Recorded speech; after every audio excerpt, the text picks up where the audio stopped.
Seiichi Hiiragi is at the bottom of his school's social pecking order, but he and his entire school are appended when everyone in the school is transported into another world, gaining unusual skills and facing totally bizarre enemies. Seiichi is confused as ever when he wakes up to a half-naked girl, who starts hugging him and saying that she loves him. He is very disoriented since he was just in another world as a simple high school student. We discover that he was a pretty good and normal guy, but possessed physical features that lent themselves to bullying and rejection. However, that last day in school, he remembers a mysterious voice making an announcement to the school, saying that I am what those in your world would call a god, and you will all be sent to a new world as heroes. He grants them the ability to check their power level and skills, and also tells them to form groups. The other kids make fun of Seiichi, as he is the weakest with level 1 in all his statistics. No one wants to group up with him, so he is left alone and cannot be transported to the new world. So the voice decides to grant him one more special skill, and sends him into this RPG-like fantasy land. Seiichi falls into the jungle, where he must get food and face beasts with great power. He begins to adapt to his environment, and finds these fruits of evolution that will help him to raise his statistics. He digs in but finds them to be quite disgusting. However, a few moments later, he hears a robotic voice say, activating the effects of the fruit of evolution.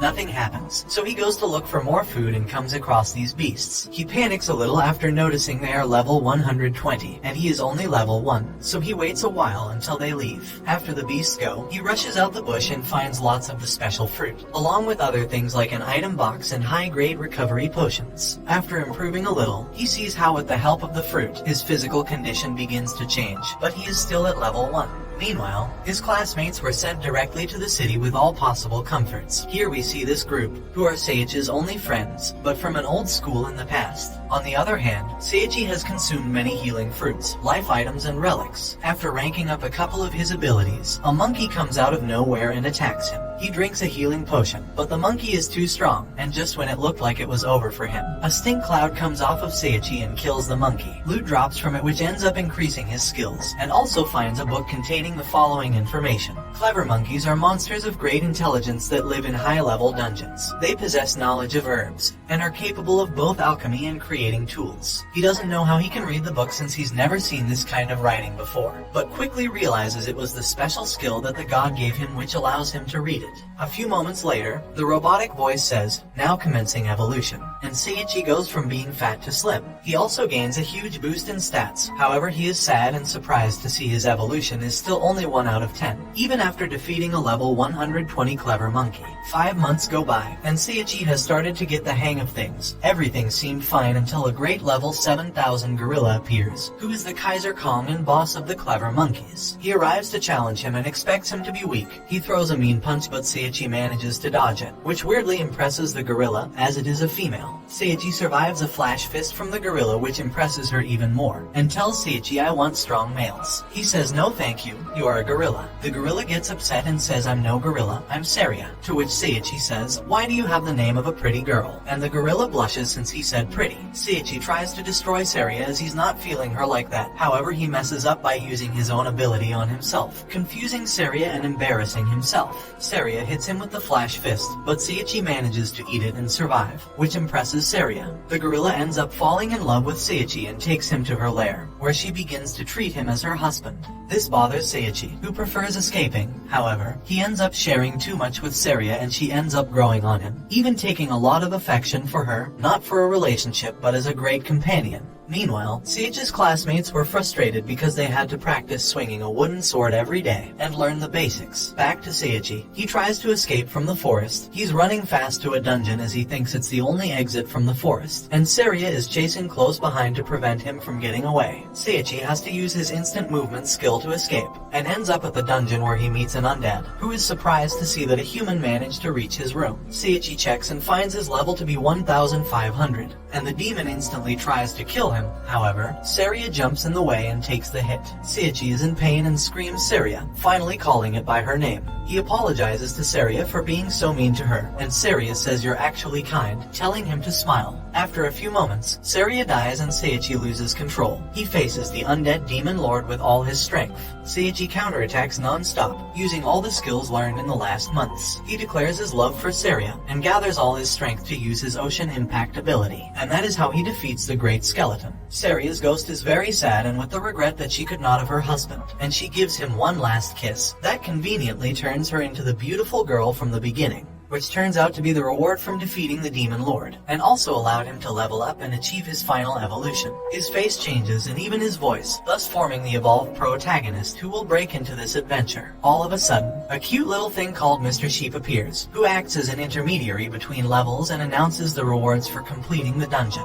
They are being teleported to the outskirts of the forest, so Mr. Sheep gives Seiichi a helmet that later turns into a robe and Saria a simple dress. Saria is excited as she's never been outside the forest before, and Seiichi can't wait to start his new adventure. They join the Adventurers Guild, where the teachers ask him to pass an entrance exam, with a girl named Altria. At first, she seems like a mean and militant person, but it doesn't take long for us to discover that she only intends to do good. Altria manages to create a connection with Seiichi and Saria, opening up with them and gains more confidence in them. They take the exam required by the guild, where they both do well. However, things get complicated when they fall into a trap that teleports them to a dungeon full of tricks, where Seiichi and Saria are separated from Altria by a wall. Altria encounters some enemies and dangers on the other side, but manages to hold her own. Meanwhile, Seiichi gets objects and improves his statistics. Altria ends up meeting the Black Dragon God, who is, according to humans, a formidable beast, and whoever runs into him has the worst luck. Altria says, "I'll show you how I earned the name Calamity," and uses all her strength to let out an epic attack on the dragon. However, she seems to be no match for it as he counters her easily, and says to her, "Know your place." The Black Dragon God almost kills Altria, but just before it finishes her off, Seiichi appears and epically saves Altria. But not only that, he faces the legendary Black Dragon. He is a level 5000 beast, and managed to hurt Seiichi several times. But when he gains confidence, he resorts to his techniques and skills learned. So the combat takes a different turn, and the dragon ends up being defeated by the same sword that was used when Seiichi was weaker. Here they claim their rewards, and Seiichi gains tons of power points, leveling up multiple times. They leave the dungeon, where Altria begins to blame herself, as her luck is negative 2 million. However, Seiichi tells her that everyone is going to be fine,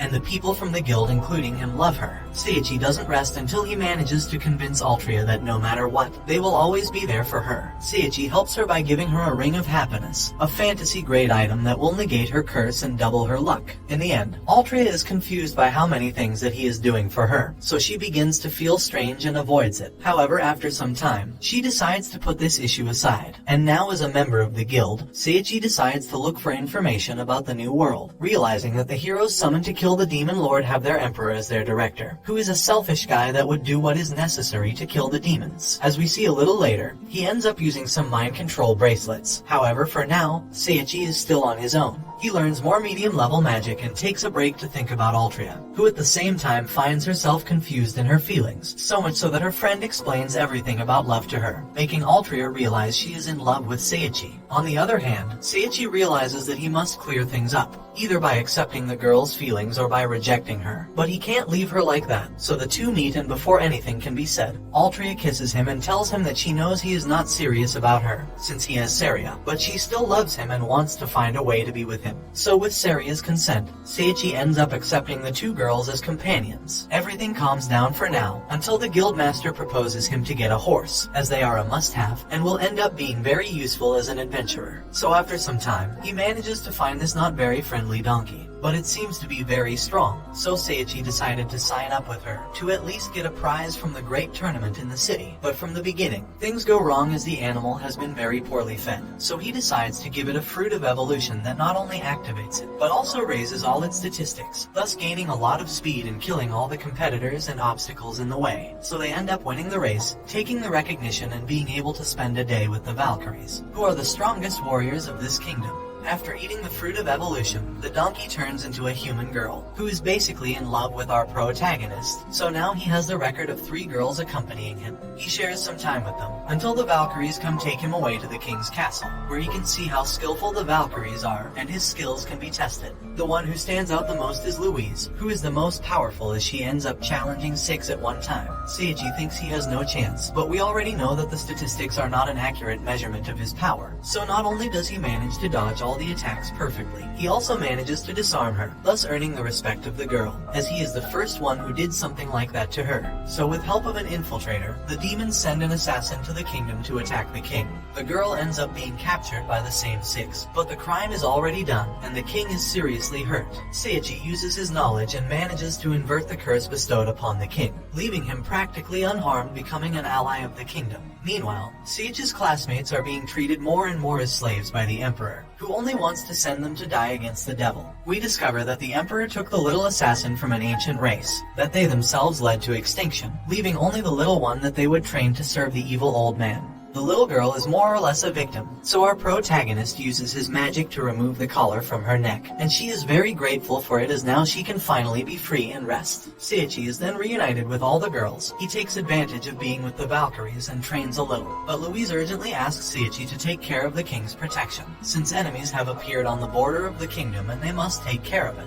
He quickly accepts, and at first everything goes well. He even meets the legendary Barnabas, and spends time with the king. However, a wave of demons sent by the infiltrator appear, which are a much higher level than what the kingdom offers. But this does not stop them from preparing for the attack. They defend their lands, and somehow, the allies manage to not only maintain control of the situation, but also counterattack. However, the enemy has prepared a second wave that attacks from the bottom. Seiichi uses his abilities eloquently, making him look as if he were the true legend of the kingdom, and releases so much magic that it kills everyone, completely ending the combat and gaining him countless levels of power. Even Barnabas tells him that he could easily be a teacher at his school, which is the same one where all his classmates are. So now, he will meet again with everyone who discriminated against him for being the weakest. And here begins a new adventure for Seiichi and his harem of girls. So for now, he says goodbye to the kingdom to start his new path. And that brings the anime to an end. Don't forget to like and subscribe if you enjoyed, and turn on the notification bell so you never miss out on another video. See you in the next one. Take care.